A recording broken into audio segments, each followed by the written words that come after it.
విషయంగా enforcement directorate అధికారులు ఈరోజు స్టేట్మెంట్ రికార్డ్ చేయడం జరిగింది. నా దగ్గర మొత్తం 25 ప్రశ్నలు అడగడం జరిగింది.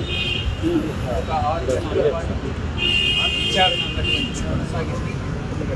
ప్రధానంగా కేవీ రావు అంటే కర్ణాటక వెంకటేశ్వరరావు ఇచ్చినటువంటి కంప్లైంట్ ఆధారంగా ఏపీసీఐడి వాళ్ళు ఏదైతే ఎఫ్ఐఆర్ రిజిస్టర్ చేశారో ఆ రిజిస్టర్ చేసినటువంటి ఎఫ్ఐఆర్ ఆధారంగా ఈ యొక్క ప్రశ్నలన్నింటినీ కూడా అడగడం జరిగింది. ప్రధానంగా కేవీ రావు చేసినటువంటి ఆరోపణలు, నేను కేవీ రావుకి మే మాసం 2020 సంవత్సరంలో ఫోన్ చేసి విక్రాంత్ రెడ్డి అనేటటువంటి వ్యక్తి వస్తాడు, అతనితో మీరు కాకినాడ సీ ఫుడ్స్ విషయం మాట్లాడండి అని చెప్పినట్లుగా ప్రధానమైనటువంటి ఆరోపణ.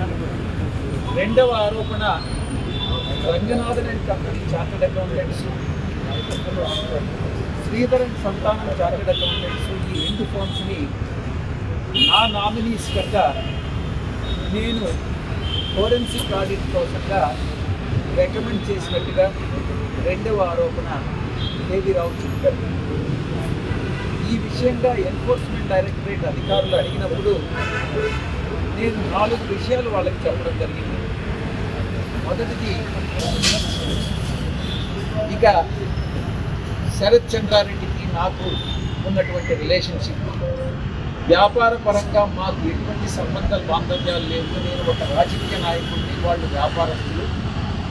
నా యొక్క కూతుర్ని వాళ్ళ ఇంట్లో మ్యారేజ్ ఇవ్వడం జరిగిందే కానీ ఏమంటే ఏ రిలేషన్షిప్ లేదు, ఒక కుటుంబ రిలేషన్షిప్ మాత్రమే అన్నటువంటి విషయాన్ని చాలా స్పష్టంగా చెప్పడం జరిగింది.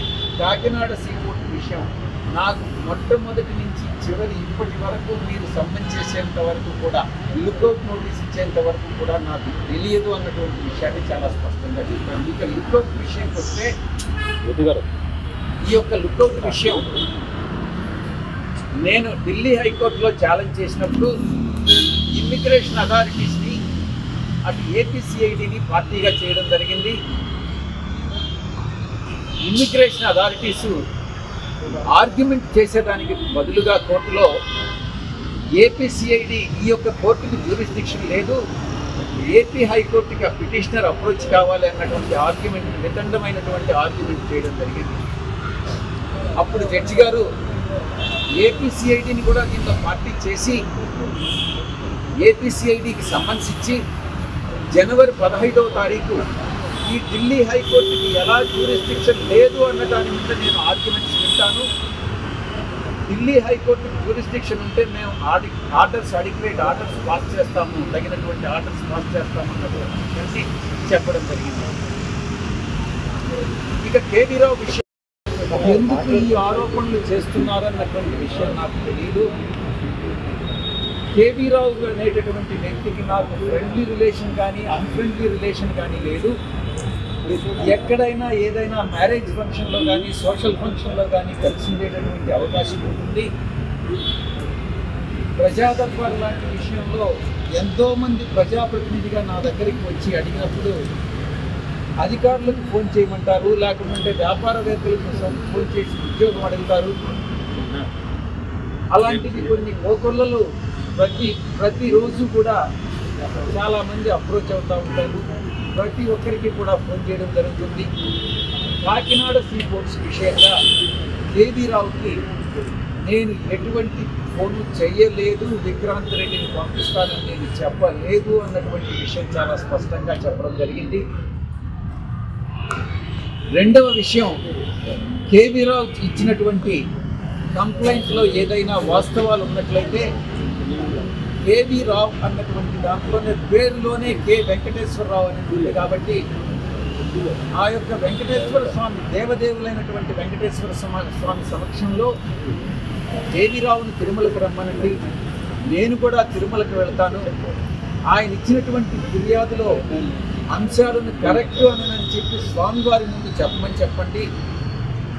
ఆ అంశాలు ఆయన ఇచ్చినటువంటి ఫిర్యాదులో అంశాలు కానీ కరెక్ట్ అయినట్లయితే నేను నా యొక్క ఆరోగ్యం దెబ్బతింటుంది, దేవుడు నన్ను పనిష్ చేస్తాడు, కేవీ రావు అనేటటువంటి వ్యక్తి శిక్ష దేవుడు శిక్షిస్తాడు అనేటువంటి విషయాన్ని చెప్పడం జరిగింది. ఇక రెండవ అంశం, కేవీ రావు చెప్పినట్లుగా మే మాసం 2020 సంవత్సరంలో నేను కేవీ రావు గారిని ఫోన్ చేసినట్లయితే మీరు కాల్ రికార్డ్స్ అంటే సిడిఆర్ కాల్ డేటా రికార్డ్స్ చూపించండి, అది వెరిఫై చేసి నేను కేవీ రావు గారిని ఫోన్ చేసినట్లయితే నేను చేసినటువంటి తప్పు నేను ఒప్పుకుంటాను. నాకు తెలిసి నేను కేవీ రావుకి ఫోన్ ఈ విషయంగా ఫోన్ చేయలేదు అన్నటువంటి విషయాన్ని చాలా స్పష్టంగా చెప్పడం జరిగింది. మరొక అంశం, కేవీ రావు చెప్పేదే కానీ కరెక్ట్ అయితే కేవీ రావుని పిలవండి, కేవీ రావుని నన్ను ఎగ్జామిన్ చేయమనండి, నేను కేవీ రావుని క్రాస్ ఎగ్జామిన్ చేస్తాను. ఈ క్రాస్ ఎగ్జామినేషన్లో విచారణలో మీ సమక్షంలో జరిగేటటువంటి ఈ యొక్క క్రాస్ ఎగ్జామినేషన్లో వాస్తవాలు ఏందనేటటువంటివి బయటపడతాయి. కాబట్టి మా ఇద్దరికి క్రాస్ ఎగ్జామినేషన్ అన్నటువంటిది మీరు అరేంజ్ చేయండి అన్నటువంటి విషయాన్ని నేను చెప్పడం జరిగింది. ఇక ఈ యొక్క రెండవ అంశం, chartered accountancy firm Ranganathan and company, Santhanam and కంపెనీని, శ్రీధర్ సంతానం ఎవరు పరిచయం చేశారు ప్రభుత్వానికి అన్న విషయానికి ప్రశ్నించినప్పుడు నేను ఒక్కటే చెప్పాను, తప్పుడు ఫిర్యాదు అని కానీ ప్రూవ్ అయితే ఆ కేసుని ఏపీ గవర్నమెంట్ విత్డ్రా చేసుకున్నా, లేకుంటే కోర్టు ఈ తప్పుడు ఫిర్యాదు అని కానీ చెప్పినా కేవీ రావు అనేటటువంటి వ్యక్తి మీద అటు సివిల్ డిఫమేషన్, క్రిమినల్ డిఫమేషన్ రెండింటినీ కూడా వేయడం జరుగుతుంది అన్నటువంటి విషయాన్ని చాలా స్పష్టంగా ఎన్ఫోర్స్మెంట్ డైరెక్టరేట్ అథారిటీస్కి నేను చెప్పడం జరిగింది. ఎందుకంటే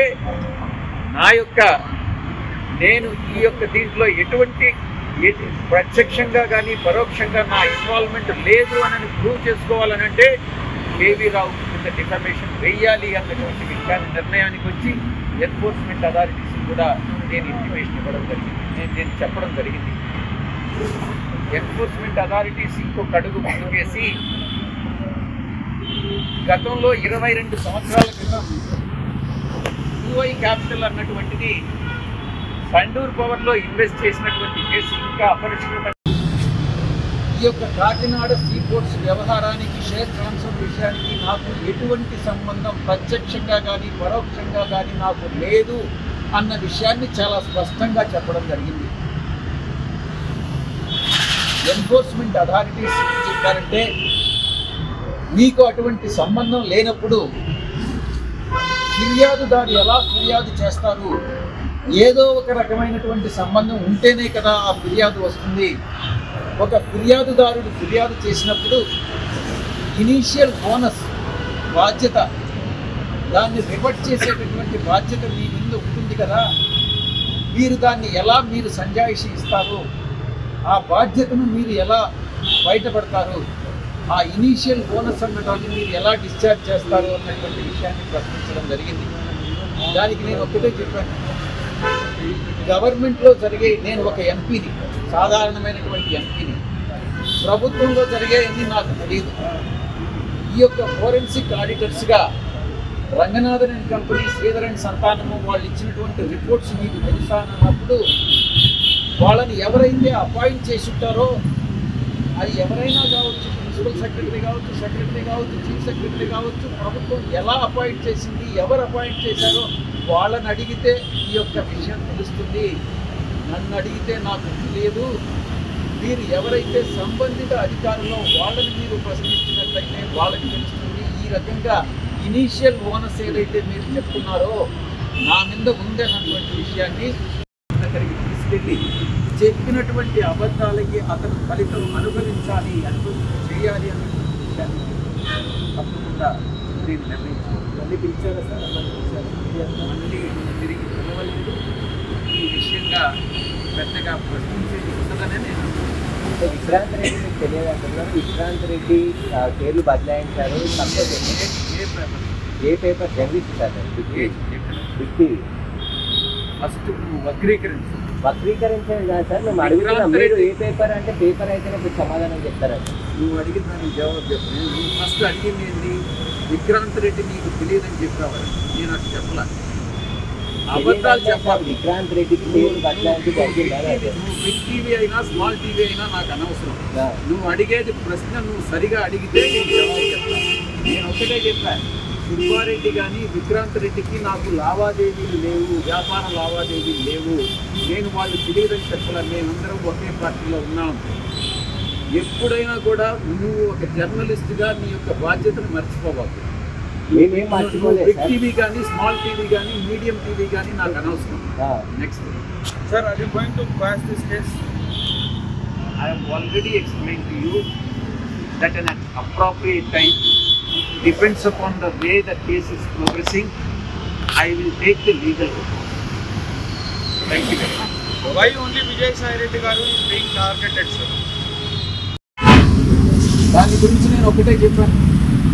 22 సంవత్సరాల క్రితం జరిగినటువంటి ట్రాన్సాక్షన్ని ఈరోజు మీరు నన్ను అడిగితే నేను ఏమీ చెప్పలేను. రికార్డ్స్ వెరిఫై చేసి దాని విషయంగా మట్టిగా మీరు పిలిస్తే నేను ఏదైనా చెప్పగలను అన్నటువంటి విషయాన్ని చెప్పి వాళ్ళు అడిగినటువంటి 25 ప్రశ్నలకి సమాధానం చెప్పి, విక్రాంత్ రెడ్డి నీకు తెలుసా అంటే సుబ్బారెడ్డి కొడుకుగా నాకు విక్రాంత్ రెడ్డి తెలిసే కానీ సుబ్బారెడ్డితో కానీ విక్రాంత్ రెడ్డితో కానీ నాకు ఎటువంటి వ్యాపార లావాదేవీలు లేవు, ట్రాన్సాక్షన్స్ లేవు. మేమిద్దరం ఒకే రాజకీయ పార్టీలో ఉన్నామే తప్ప మాకు ఎటువంటి సంబంధ బాంధవ్యాలు లావాదేవీలు లేవు అన్నటువంటి విషయాన్ని చాలా స్పష్టంగా చెప్పడం జరిగింది. ఇది ఈరోజు మొత్తం ఎన్ఫోర్స్మెంట్ డైరెక్టరేట్ అధికారులు ప్రశ్నించినటువంటి ప్రధానంగా 4 సంవత్సరాల క్రితం జరిగినటువంటి వాటాల బదలాయింపు విషయంలో మిమ్మల్ని టార్గెట్ చేశారనుకోవచ్చు. ఇప్పటివరకు జైలుకు కూడా వెళ్ళలేదు. హైకోర్టును ఆశ్రయించినటువంటి అవకాశం ఉంది. ఫస్ట్ ఇంకా వీళ్ళు ఫస్ట్ టైం నన్ను పిలిచారు ఎన్ఫోర్స్మెంట్ అథారిటీ. ఏపీసీఐడి ఇంకా పిలవాల. ఏపీసీఐడి కూడా పిలిచిన తర్వాత ఎన్ఫోర్స్మెంట్ అధికారులు నన్ను ప్రశ్నించిన తర్వాత ఒక పూర్తి అవగాహన, నాకు ఎటువంటి వివరాలు తెలియదు కాకినాడ సీపోర్ట్ విషయంగా, అన్నిటినీ తెలుసుకొని ఒక అవగాహన వచ్చిన తర్వాత చట్టపరంగా ఏ చర్యలు తీసుకోవాలి నేను ఆల్రెడీ ఒక నిర్ణయం అయితే తీసుకున్నాను. Civil and criminal defamation